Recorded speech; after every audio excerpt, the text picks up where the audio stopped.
Hello friends, I am Santosh Bhardwaj and welcome to my YouTube channel. Today I am going to teach you nutrition in plants. What are nutritions in plant? What are components of food which are useful for plant? What are the components of food which are useful for plant? Carbohydrate, minerals, vitamin, water, fat, protein. And these all components are collectively known as nutrients. जैसा कि हम जानते हैं कि पौधे अपना खाना स्वयं बनाते हैं और जानवर और इंक्लूडिंग आदमी जो है अपना खाना स्वयं नहीं बनाता है. Plant makes their own food but human and animal does not make their own food. तो जो अपना खाना स्वयं बनाते हैं उनको हम बोलते हैं ऑटोट्रॉप्स, जैसे कि ग्रीन प्लांट्स. और व्हाट आर हेटरोट्रॉप्स? हेटरोट्रॉप्स जैसे कि एनिमल्स या फिर इंसान जो कि अपना खाना स्वयं नहीं बनाते हैं. अब जब हम अपना खाना स्वयं नहीं बनाते तो हमें खाना कहाँ से मिलता है? तो एनिमल या फिर ह्यूमन जो है अपना खाना या तो प्रत्यक्ष रूप से प्लांट्स को खा के अपना खाना खाते हैं, या फिर हम क्या करते हैं कि उन जानवरों को खाते हैं जो कि पौधा खाते हैं. तो चाहे अप्रत्यक्ष रूप से हो चाहे प्रत्यक्ष रूप से हो, हम जो है पौधों पर तो निर्भर है ही है. तो ठीक, अगली चीज, अगला सवाल आप लोगों के दिमाग में ये बन रहा होगा कि पौधे अपना खाना स्वयं कैसे बनाते हैं. How plant makes their own food. How plant makes their own food. तो maximum of you will answer that by the process of photosynthesis. So my next question is that what is photosynthesis. अगर वो प्रकाश संश्लेषण की क्रिया से अपना खाना बनाते हैं तो मेरा सवाल ये रहेगा कि क्या होती है ये प्रकाश संश्लेषण की क्रिया, क्या होती है. Today I will teach you what is the process of photosynthesis. Let's discuss about it. चलिए इसके बारे में कुछ जानकारी हासिल करते हैं. ये जो है जड़ें हैं, ये मैंने एक पौधा बनाया है. जड़ों के माध्यम से ये मिनरल्स और वाटर को जो है एब्जॉर्ब करके वेसल्स के थ्रू पत्तियों तक लेके जाएंगे. जड़ क्या करेंगे, रूट्स क्या करेंगे, they will absorb water and mineral from soil and take it through vessel और transport it through vessels into the leaves. जैसे ही वो पत्तियों तक इन सब चीज़ों को लेके जाएंगे तो इन पत्तियों को, अब मैंने एक पत्ती को जो है खोल के अलग से ले लिया है, उसको मैग्नीफाई करके देखा तो मैंने देखा कि उसमें कुछ छेद हैं, और जो पोर्स हैं, जो छेद हैं, उनको हम बोलते हैं स्टोमेटा. स्टोमेटा में भी दो चीज़ें होती है, दो पॉइंट अच्छे होते हैं, दो पॉइंट आपको ध्यान में रखने हैं. एक होता है stomatal opening. Stomatal opening. Stomatal opening क्या करती है कि यहाँ से जो कार्बन डाइऑक्साइड को देना, ऑक्सीजन को देना, इसका काम तो ये स्टोमेटल ओपनिंग करेगी. और साथ में इधर है गार्ड सेल. गार्ड सेल बाकी चीज़ों को ध्यान देगा. ठीक है, गार्ड सेल. तो ये है गार्ड सेल और एक है स्टोमेटल ओपनिंग. ठीक है, तो स्टोमेटा की मदद से जो है वो जो है दो काम करती है. एक तो क्या करेगी, ऑक्सीजन को छोड़ेगी और कार्बन डाइऑक्साइड को लेगी, और दूसरा, ठीक है, और बाकी चीज़ों को भी रोक के रखेगी, बाकी जो दूसरे गैसेज है. दूसरा क्या होता है, आपको ही पता होना चाहिए, मैंने बार बार बोला कि ग्रीन प्लांट्स ही अपना खाना बनाते हैं, तो इनके अंदर ग्रीन पिगमेंट होता है. अब ये ग्रीन पिगमेंट क्या होगा, ग्रीन पिगमेंट को ही हम बोलते हैं क्लोरोफिल. ठीक है, ग्रीन पिगमेंट को ही हम बोलते हैं क्लोरोफिल. तो ये ग्रीन पिगमेंट का काम क्या होता है, वो सूरज से प्रकाश की ऊर्जा लेगा. अब तो कुछ लोगों के दिमाग में रहता है हीट लेता है. नहीं, हीट, गर्मी नहीं लेगा वो वहाँ से लेगा प्रकाश, लाइट लेगा वो. ठीक है, तो वो लाइट लेगा, अपने अंदर एब्जॉर्ब करेगा. जैसे उसने लाइट ले लिया, अपने अंदर एब्जॉर्ब कर लिया, तो जिस समय जी भी जो है पौधे को अपना खाना बनाना होगा वो उसे ऊर्जा देगा. यहाँ से वो ऊर्जा देगा. पानी, मिनरल, वो रूट्स लेके पत्तियों तक जा चुके हैं, पानी आ चुका है, मिनरल्स आ चुके हैं, क्लोरोफिल वो खुद से ही है जिसने अपने अंदर एब्जॉर्ब कर रखी है एनर्जी को, और जो एनर्जी को ट्रांसफर करेगा, रिस्टोर करके रखेगा, तो वो तो क्लोरोफिल हो गया. और कार्बन डाइऑक्साइड जो स्टोमेटल ओपनिंग आने जाने देंगे, कार्बन डाइऑक्साइड को लेने देंगे वो. तो हमें क्या चाहिए, तो ये सारी की सारी प्रोसेस कि वो कार्बन डाइऑक्साइड को लेंगे, सूरज से जो है प्रकाश को लेंगे, इधर से जो है मिनरल और वाटर को जो है रूट्स के थ्रू पहुंचाएंगे। इन सब को मिला के ये अपना खाना जो है सिंथेसाइज करते हैं, और इस पूरी प्रक्रिया को हम बोलते हैं प्रकाश संश्लेषण की क्रिया या photosynthesis. This process is collectively known as photosynthesis.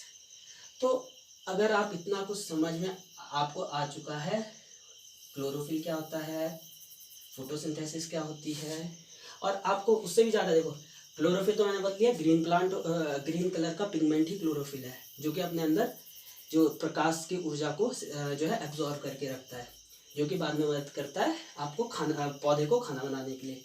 तो मैंने ये बोला कि ये 3 चीज़ें तो मैंडेटरी है, कार्बन डाइऑक्साइड, वाटर, सनलाइट और क्लोरोफिल। अगर इन चारों में से कोई भी एक चीज़ नहीं होगी तो पौधा अपना खाना नहीं बना सकता। अगर आपको इतना समझ में आ चुका है तो कुछ सवाल लोग पूछते हैं कि अगर भूरे रंग का पौधा है, लाल रंग का पौधा है, तो क्या वो अपना खाना स्वयं नहीं बनाता? मैंने कहा आपको कैसे पता है ये भूरे रंग का पौधा है, भूरे रंग का फल है, नीला रंग का पौधा है, तो उसमें उसके अंदर क्लोरोफिल नहीं है? तो उसको पता करने के लिए क्लोरोफिल उसके अंदर है नहीं है, उसके लिए साइंटिस्ट ने जो है एक मेथड बनाया, आयोडीन टेस्ट, जिससे कि वो पता करते हैं कि इसके अंदर स्टार्च है या नहीं है। अगर स्टार्च मिल गया तो इसका मतलब उसके अंदर ग्रीन पिगमेंट है। तो बहुत सारे टेस्टों से ये पता चला कि जो ब्राउन कलर की पत्तियां भी होती है जिस पौधे की, उसमें भी जो है ग्रीन पिगमेंट होता है, क्लोरोफिल होती है, लेकिन वो ब्राउन कलर की ज़्यादा मात्रा के कारण दिखता नहीं है, उसके मास्क के कारण वो दब जाता है। तो वो भी अपना खाना बनाते हैं, क्योंकि हमें पता चल गया ना आयोडीन टेस्ट से कि जो है उसमें भी क्लोरोफिल होता है, लेकिन वो हमें पता नहीं चलता कि उसके अंदर हरा रंग है, क्योंकि वो तो ब्राउन रंग से ढक गया ना पूरा। अगला टॉपिक है एल्गी। एल्गी आपने देख रखा होगा कि आप स्विमिंग पूल में जाते हो, कोने पे जो है एल्गी लग जाती है। तो एल्गी भी तो आपने देखा होगा हरे रंग की होती है, हरे रंग की होती है तो मतलब क्लोरोफिल है उसके पास। जब उसके पास क्लोरोफिल है तो इसका मतलब वो भी अपना खाना स्वयं बनाती है, एग्जैक्टली बनाती है। तो एल्गी भी अपना खाना स्वयं बनाती है। एक टॉपिक और है जो कि आपको समझ में आना चाहिए, हेट्रोट्रॉपिक मोड्स ऑफ न्यूट्रिशन। कुछ पौधे ऐसे होते हैं जो हेट्रोट्रॉप्स होते हैं, जो अपना खाना स्वयं नहीं बनाते हैं। कौन से पौधे होते हैं ऐसे जो कि अपना खाना स्वयं नहीं बना सकते? जैसे कि कस्क्यूटा क्या करेगा कि अपना खाना तो स्वयं नहीं बनाएगा, बल्कि जो दूसरा आदमी जो खाना बना रहा है, या दूसरा आदमी कह रहा है, दूसरा पौधा जो खाना बना रहा है, दूसरा जो ट्री खाना बना रहा है, उसके खाने को जो है अपने यूज़ में लाएगा, उसका खाना लेके जो है अपने यूज़ में ले आएगा। तो उस टाइप के रिलेशनशिप को कि भाई दूसरे का नुकसान हो गया और अपना फायदा हो गया, इसको बोलते हैं हम पैरासाइटिक इन नेचर। ठीक है, तो इसको बोलते हैं पैरासाइट, एक का फायदा दूसरे का नुकसान, तो इसे बोलेंगे हम पैरासाइट। कुछ पौधे ऐसे भी होते हैं जो इंसेक्टिवोरस प्लांट होते हैं। इंसेक्टिवोरस क्या होते हैं? जो कि जो है छोटे छोटे इंसेक्ट्स को खा के जो है अपना न्यूट्रिएंट्स अपने अंदर न्यूट्रिएंट्स लेते हैं। कैसे? जैसे पिचर प्लांट होगा, पिचर प्लांट्स भी इंसेक्ट को ट्रैप करके जो है उनको जो है सड़ा के गला के न्यूट्रिएंट्स वहाँ से इकट्ठा करके अपना पेट पालता है। तो इंसेक्टिवोरस प्लांट्स भी होते हैं। तो सारे के सारे प्लांट्स अपना खाना खुद नहीं बनाते, कुछ हेट्रोट्रॉपिक प्लांट्स भी होते हैं, कुछ इंसेक्टिवोरस प्लांट्स भी होते हैं। वीनस फ्लाईट्रैप भी इसका एग्जाम्पल है। एक और टॉपिक आता है आपके पास, सैप्रोट्रॉप्स। सैप्रोट्रॉप्स क्या होते हैं? डेड और डिकेड मटेरियल से अपना खाना निकालना, वहाँ से न्यूट्रिएंट्स निकालना, मिनरल्स निकालना और उसको अपने खाने में उपयोग करना। मतलब किसी का नुकसान नहीं हुआ, बस अपना फायदा हो गया। तो उस टाइप का नेचर को बोलते हैं सैप्रोट्रॉपिक इन नेचर। तो फंगस क्या करता है? आपके ब्रेड में लग जाएगा या कोई डेड और डिकेड मटेरियल में लग जाएगा, तो उसमें किसी जीव को नुकसान नहीं हुआ, बस अपना फायदा हो गया। तो इस टाइप के रिलेशनशिप को बोलते हैं हम सैप्रोट्रॉप्स और saprotrophic relationship. Next and the last relationship which you should be well known is symbiosis. Symbiosis क्या होती है? जैसे कि आपने सुना होगा कि एल्गी और फंगस, जिसको हम कलेक्टिवली बोलते हैं लिचन्स, तो ये जो है एक दूसरे पर निर्भर होते हैं। अब इसमें एक का ही फायदा नहीं होता, लिचन्स का भी एल्गी का भी फायदा होगा तो फंगस का भी फायदा होगा। क्या क्या फायदा होगा? एल्गी आपको पता है ये ग्रीन कलर का पिगमेंट होता है इसके अंदर, मतलब इसके अंदर क्लोरोफिल होता है, तो ये अपना खाना स्वयं बनाता है। लेकिन जो इसको खाना बनाने के लिए न्यूट्रिएंट्स चाहिए ना, वो फंगस देगा। फंगस इसको मिनरल, न्यूट्रिएंट, शेल्टर देगा और एल्गी खाना बनाएगा। उसके बदले में जैसे जब ये खाना बना देगा उसके बाद इसको जो है खाना पका के भी खिला देगा। तो ठीक है, तो एल्गी जो है इसको खाना देगा, फंगस इसको सैनिटाइजर भी देगा, खाना भी देगा और मिनरल भी देगा, और इन सबको मिला के जो है एल्गी अपना खाना स्वयं बनाता है, उसके बाद फंगस को भी दे देता है। तो अब इन दोनों के बीच में कौन सा रिलेशनशिप हो गया? सिम्बायोसिस रिलेशनशिप हो गया। दूसरा एग्जाम्पल, जैसे कि मैं आपके लिए वीडियो बना रहा हूँ, तो इससे आपको तो ये चैप्टर समझ में आ जाएगा, इसके बदले में आप मेरे को लाइक भी करोगे, मेरे चैनल को सब्सक्राइब भी करोगे, तो ये सिम्बायोटिक रिलेशनशिप हो गया, आपको भी फ़ायदा हो गया और मुझे भी कुछ फ़ायदा हो जाएगा।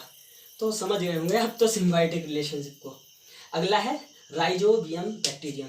राइजोबियम बैक्टीरियम जो है एक ऐसा बैक्टीरिया होता है जो कि एटमॉस्फेरिक नाइट्रोजन को जो है यूजेबल फॉर्म में कन्वर्ट कर देता है। आपको पता ही है कि एटमॉस्फेयर में सबसे ज़्यादा मात्रा में नाइट्रोजन है, फिर बाकी है कार्बन डाइऑक्साइड, ऑक्सीजन, ये अलग अलग प्रकार से एटमॉस्फेयर में आपको मिल जाएंगे, लेकिन सबसे ज़्यादा नाइट्रोजन है। तो वो एटमॉस्फेयर से नाइट्रोजन को लेता है और उसको जो है यूजेबल फॉर्म में कन्वर्ट कर देता है। तो जब ये यूजेबल फॉर्म में कन्वर्ट कर देगा नाइट्रोजन को, तो वो उसकी मदद से जो है ग्राम्स और पीस और मूंग इन सबको फ़ायदा होगा। इनको नाइट्रोजन मिल गया कन्वर्ट होके, इसके बदले में ग्राम्स पीस मूंग जो है अपने जड़ों में जो है राइजोबियम बैक्टीरिया को रहने की के लिए सेंडर देते हैं। तो rhizobium bacteria often lives in the root of gram peas and moong. ठीक है, उम्मीद करता हूँ आपको ये पूरा लेक्चर समझ में आ गया होगा। ये पूरा का पूरा लेक्चर मैंने जो है 7th क्लास की NCERT से लिया है, जो कि साइंस की बुक है एक। तो उम्मीद करता हूँ आपको पसंद आया होगा। देखने के लिए शुक्रिया, धन्यवाद।